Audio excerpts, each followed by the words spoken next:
guys. We're on the 200th episode of Classroom Brew. The podcast that started in, September 29th or 30th of 2017?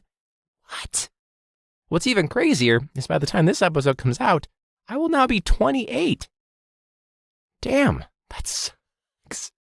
We're officially in the late 20s.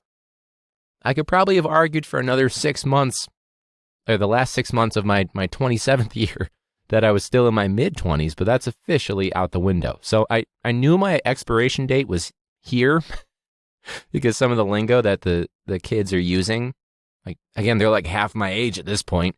It was kind of like, I don't know what you're talking about. So now we're officially there. We're in the late 20s. So I don't know if I'm growing into my personality or growing into what I'd imagine people probably think I look. I always thought my teachers were like 40, 50 years old, and they were probably 22 at the time. Who knows? Like the fact that I was at one point 23 and I had a student that was 20, like a super senior. And like at the point where it was like, hey, after you're done with your final, like you're going to be, he had to like finish up before December something before the semester was over. Otherwise he would have aged out. So like, you want to celebrate this final because you're going to turn 21 with a beer after this? Like fuck you, man. We are back in the teacher's closet, the teacher's closet studio. So that's our little Nook studio. And we did kind of fix a lot of the audio issues that I was getting sometimes when I was doing voiceover. I don't miss doing voiceover, and I probably will never return to it. And reason being is that I hate customer service, just like I hate customer service as a teacher, because when you think about it, we really are like customer service specialists, where the customer is always right and the kid should pass no matter what. So even when a kid might, like, maybe you get into like a little disagreement with a kid or whatever, and it's like, you better watch it, kid. You better not hit an insecurity of mine. Don't you talk about my skinny wrists, which are disproportional to the rest of my arm. I don't want to hear you talk. I don't want to hear you harp on an insecurity, kiddo. Watch it. I don't know what it was from. I forget who sent it to me. I do apologize. But someone sent a screenshot from Ico something or other. I'm not going to try to mispronounce the name or whatever. And this was basically talking about, it was an article from, I already forgot the name of the news source, but it was talking about the return to in-person being definite in the state of Illinois. So there was a mandate for Illinois schools saying, yeah, you're going to be in person no matter what. And granted, who knows what's going to happen, of course. But right now, in the month of June, and this was published in like early May, they were saying, yeah, it's going to be in person. So Ico, insert last name here, really brought up something that was like a big yikes. And that was a comment that she put saying, children need social interaction with friends and classmates. They have been isolated, and it is not good for their mental health. The downside of this is bullying and shootings will be back. Oh, you're right, but ow, shit. Passing periods just got a whole lot different, you know? Not to mention the fact that a lot of school rules have to come back. Like, oh, you were, like, how am I going to give a kid a tardy pass in a pandemic? You know, when they're probably, they just woke up from their teacher trying to teach them, and the teacher's not in the building, but there is a SICA or a student aide, who's just sitting there on their phone, and then they're going to play music in my class. I'm not going to correct that. I'm just not. I'm usually a stickler for that because it is such a big distraction, but it is what it is. But the concern of school shootings, yikes. Now, the bullying, obviously, that's something that's not going away, unfortunately. We can do the best that we can, but I didn't even think about that. The high number, like the anxiety over masks and stuff, who knows if they're going to require masks at that point, or that, whatever. Not getting into that. But yeah, with all of this stuff going on, we've got to worry about potentially the pandemic continuing, our lesson planning, all the extra reports that they make us do to pause for an hour or two to tell them what we're doing, even though they could see what we're doing anyways. And then on top of it, we have to go back to worrying about the other in-person stuff that we were worried about. Stuff from like PDA, public displays of affection, during a pandemic, but also just, ew, don't want to see it even not during a pandemic. And then on top of it, the concern over gang affiliation and things happening like that. Are the metal detectors going to work this year? Who knows? Maybe we don't have to detect metal at all. Who cares? Who gives a shit at this point? Nothing matters, apparently. They don't fund it. I was at Lane Tech for the track meet, the city track meet, and wow, that school has everything it could ever need, including a facility donated by the Chicago Cubs. Come on! We share a park with like it's like a 330-meter track instead of the standard 400, and old water fountains from the 60s. Like the inequity. You know what I mean? So speaking of inequity, before we get to our teacher confessions, let's just, with the new school year, this year is winding down, and the new school year is coming in pretty soon. So let's get a quick word of advice and support from our school district representatives. Nothing? No PDF certificate of fake appreciation? Or help with doing hybrid learning? Or help with parent outreach efforts? Not even a coffee mug? A case of Expo markers? No? On our own still? Okay, got it. Let's jump right in to this week's Teacher Confessions, or confession. So on my drive south on Lakeshore Drive, which, by the way, had to replace my windshield, but we'll save that for in a moment. And for a while there, when it turns into a street, so it's no longer Lakeshore Drive, it's just a regular street, it converts into that. There's been, for a while, what I can only describe as a squashed bird on the street. That's like on my way to school, with one wing that's just up in the air, almost like when a whale puts one fin up in the air, but the rest of the body is like underwater, except for can't see it. So instead of it being like underwater, it's like it's just pavement. Also, the bird is dead. It's a little dark, right? And that little feather just in the air. The rest of it is unfortunately squashed. Poor bird. People are driving by. I swerve around it because, I'm trying to be respectful, but also don't want to touch it because who knows, bird flu. Anyways. And that little fin, just picture that, just straight up in the air, perpendicular to the ground. Nothing else. That's what I feel like. Like at the end of Terminator 2 when he gives the thumbs up. Except for this is just like, hi, I'm here. That's what it feels like. The bird squashed on the side of the road, the center of the road actually. That's exactly how most teachers feel. Myself, definitely included. So before we get too far off of that track, let's jump right into our teacher frustrations, which I'm going to connect that because just like the squashed bird, I guarantee you wasn't his fault. He probably just got hit by like some truck or something, or maybe he just got tired and fell asleep, or he didn't see something coming up from behind him, or whatever it may be. Like when you're, giving kids like an incentive day, and then an admin walks in, and you're like, didn't see you behind me, that kind of thing. But my windshield, when I was driving down Lakeshore, rocks hit your windshield all the time, didn't think anything of it. And it wasn't until the end of the day when I got, back into my car after the end of track practice that it had stretched from the temperature change and just settling and really getting a chance to, anyways, it settled from like all the way on the top right, my top right looking out of the car, top right of the windshield, all the way down to the bottom left. The whole thing, pretty much. By the time I was done driving home, too, just thinking like, please don't give me a face full of glass on Lakeshore Drive going north, and there's a few bumps here that are really bad. And I thought, you know what? My windshield is also, just like the bird with the feather in the air, but the rest of the body is squashed, my windshield is also a metaphor for this school year. I didn't do anything wrong, and the windshield broke. I didn't do anything wrong, and it kept getting worse. I didn't do anything wrong, but it cost me my time and effort, and even money, to fix it. I didn't do anything wrong. And this thing goes bad, gets worse, despite my best efforts to avoid bumps on the way home. Yeah. By the way, when they came to do the replacement windshield, and it's nice they come to you. Of course, they did tell me, they were like, well, what time would you like it to be? And I was like, well, it's going to be a few days so you can get out here. So might as well do it on in the morning because you're coming during my remote working day. And this is all in my head. I'm not telling them all this. Like, it's not like I'm not the person that when the waiter takes your order, I don't introduce myself because it's a waste. They don't need to know my name. Anyways, so they come to me.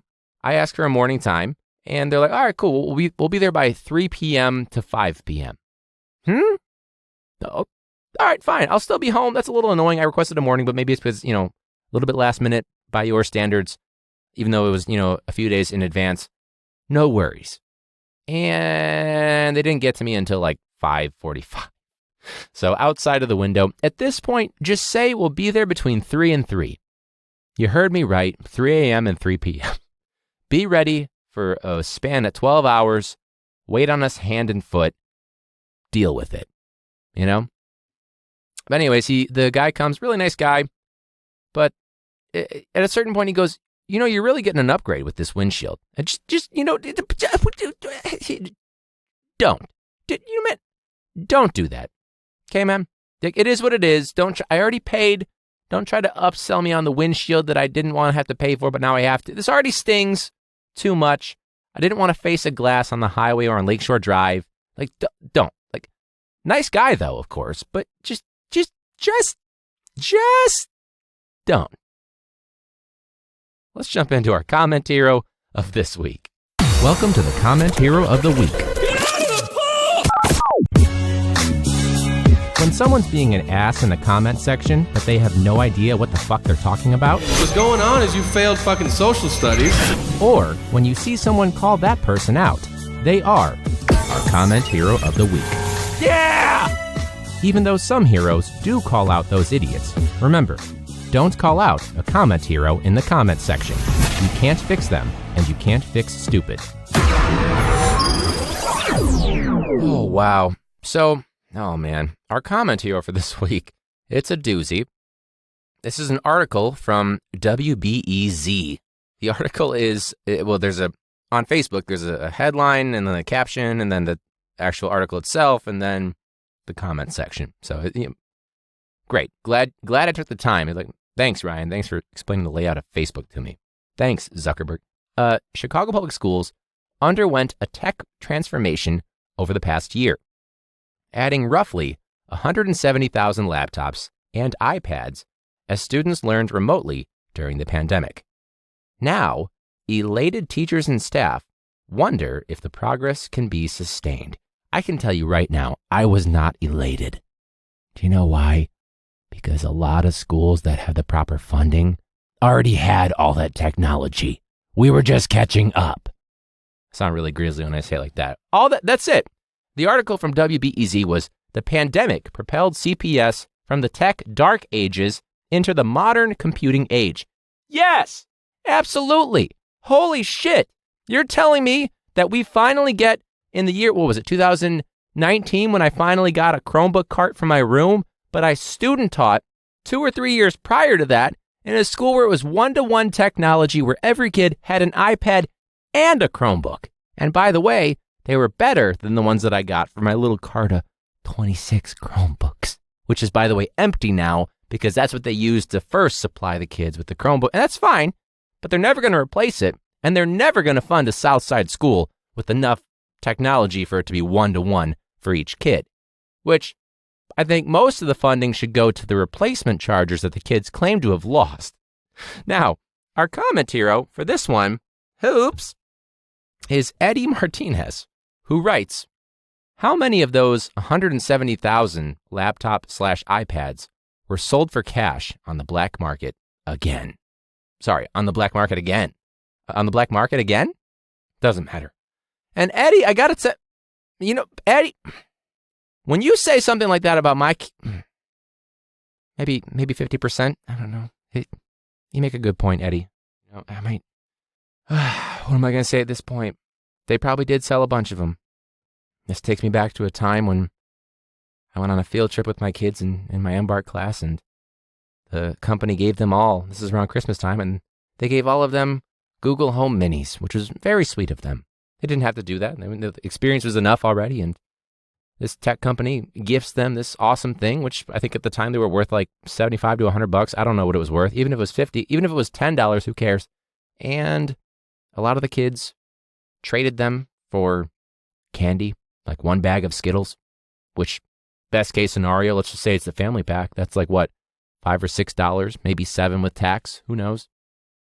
Some of them sold them to staff members who fully took advantage of that situation. Oh, hey, kid, you want $10 for that thing that you don't know how to use necessarily? But it was a Google Home. So, touche, Eddie Martinez. You know, it's a pretty rude comment. I'm going to give you that. But you know what? It does. I've got no rebuttal. So, how many of those 170,000 pieces of technology were sold on the black market? Black market, relax, bud. I'm gonna say a third of them. I'm gonna say a third of them. There's not enough liquor in this bottle right now. After that hypothetical scenario, that was probably a very realistic scenario. But hey, at least CPS can claim to have brought us out of the dark ages. Meanwhile, most of the classroom teachers still have a Dell from 2005. Not Adele the singer, a Dell computer. Which, are they still in business? Who knows? They might not even know. No, they are, because Chromebooks. But still, you get the point. Outdated stuff. I finally got a working computer. You heard me right, a working computer. I was just using something that just happened on a fluke from like another school or something. They were like, hey, we have this. You want to use it for a little bit? And I was like, sure. And then they never just asked me about it again. It's still there, of course. But I just recently got a computer that wasn't from 2005. So that was tight. It can actually all laptops. I don't like desktops. And none of them before this year could last without the charger for more than 2 seconds. So upgrade, I guess. It's a Lenovo, like an IBM. I don't know. Cool. I mean, whatever. I'm more of a Mac person, but whatever. As long as it works, cool. Well, before my sanity entirely runs out, this seems like a really good opportunity. I can't believe we're on the 200th episode. That's wild. 200 episodes. 200. Wow. And that doesn't even include, there's bonus episodes if you guys are, patreon.com/classroombrew. But let's get to our weird student questions. As you know, there is definitely no such thing as a stupid question, especially when you're a classroom teacher teaching students. That said, there are, on quite a few occasions, some very weird student questions. Now, if you would like to write in, if you have a weird student question, this could be something that a student has asked you and you're like, what? Or are you having a hard time answering a question that a student asked you? Remember, I don't know is a perfectly good answer, but the whole let's come back, let's explore that next class period. And you're like, please forget about that. Please don't think about it again. I want it to go away. That's usually what happens. So yeah, you can write those in again at classroombrew or classroombrew@gmail.com. Rich Hoey, I'm sorry if I say that wrong, but that's RICHHOEY. I get asked by my kindergartners if I have a job regularly. Like teaching is, to be fair, it's not a regular job. It's definitely, of all the, the people that get into it, all for good reasons, don't get me wrong, but it is definitely an irregular job. It's not exactly a 9 to 5. It's not even really a 7 to 5. I would argue it's probably more like a 3 to 3, just like the windshield repair people.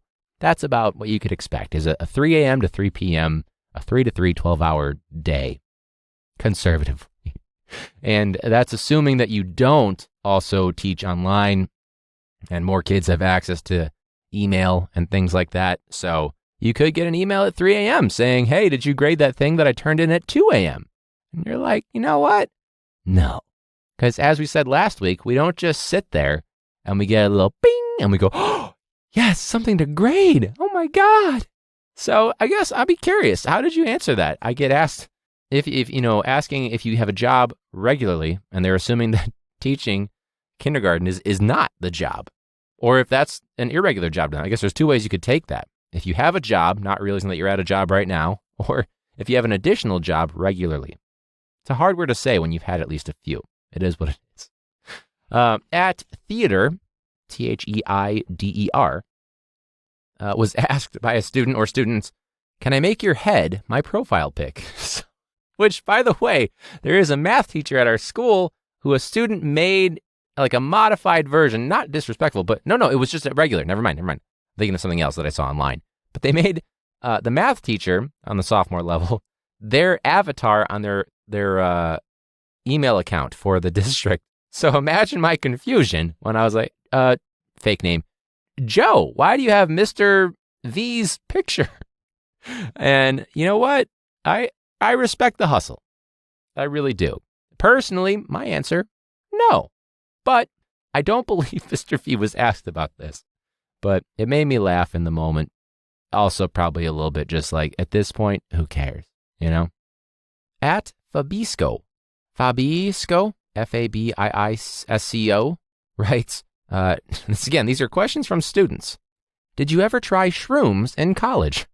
I hope to God these are high school students that know what they're talking about here.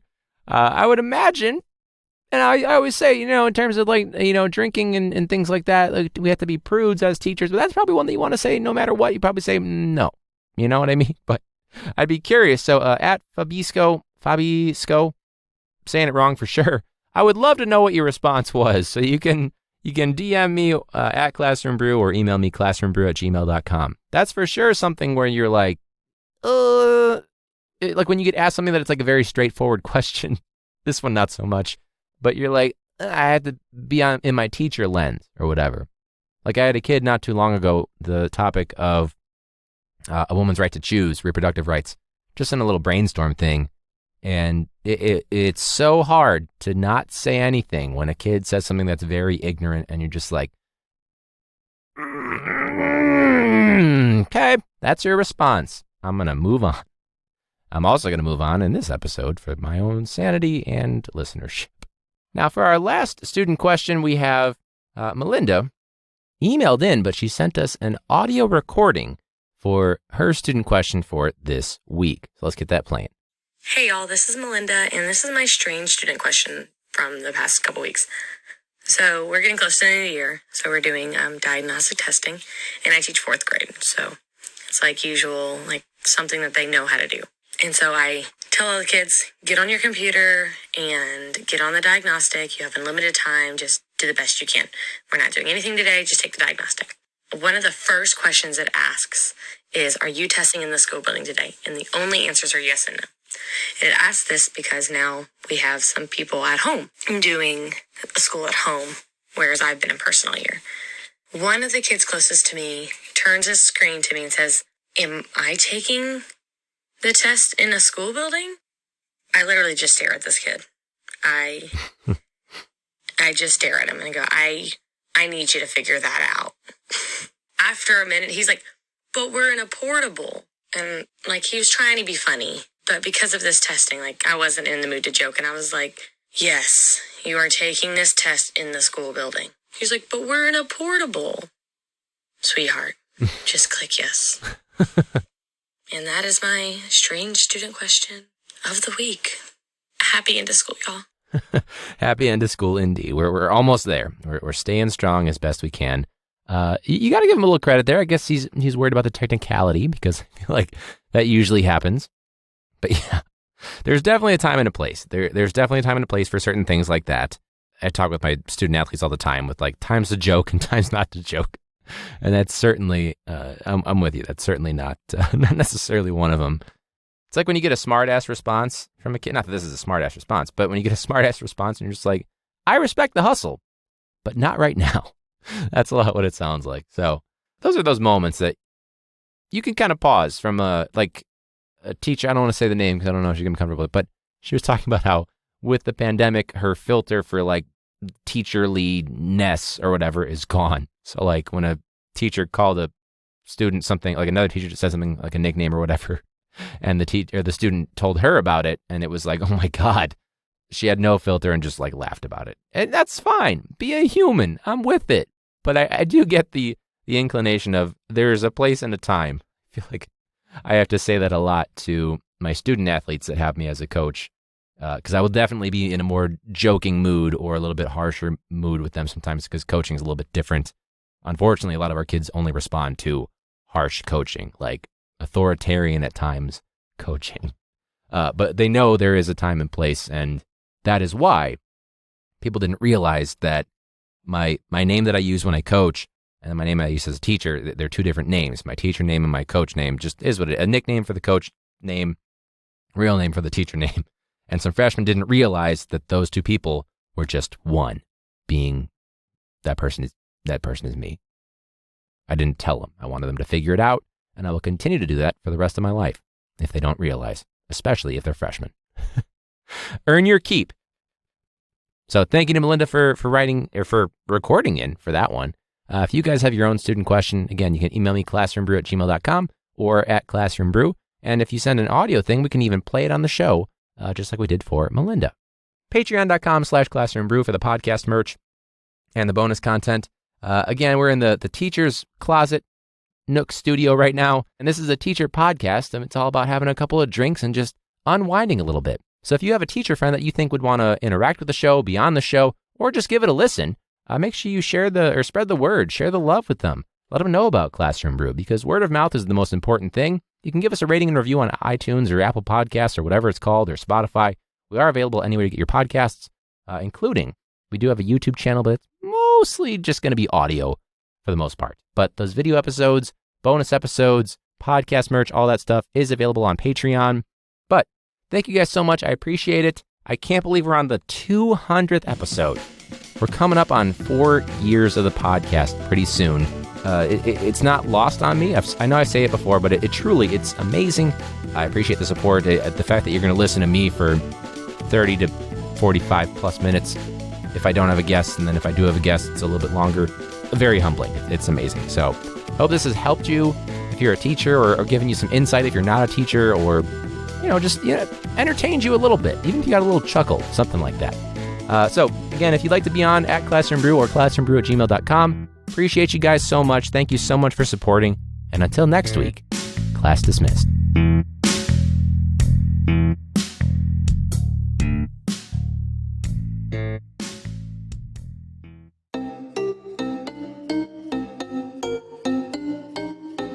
Classroom Brew on Patreon. Koozies and coasters, shot glasses, bonus content and voting power. Lish Cromwell from Minnesota has 1,000 classrooms. That shit is crazy, but that's Minnesota. Leo Sanchez got a lot of land. He's been on the pod. It was really grand. He's teaching in person during COVID. Sabrina Bachman from Ohio teaches French class, but I don't remember French. Sorry for my teacher who taught me French. You were really cool, but that was years ago. This dude beat cancer, getting real strong. He posts it on the gram. He's a real badass. James Biner. That's fucking right, James Biner. Cindy Montoya from California. Lazy Teacher Podcast. That's a bad look. Definitely not lazy. Big time podcast fan. Melynda Bradley. She's from Florida. Wore PPE for her staff photo. That's Melynda Bradley.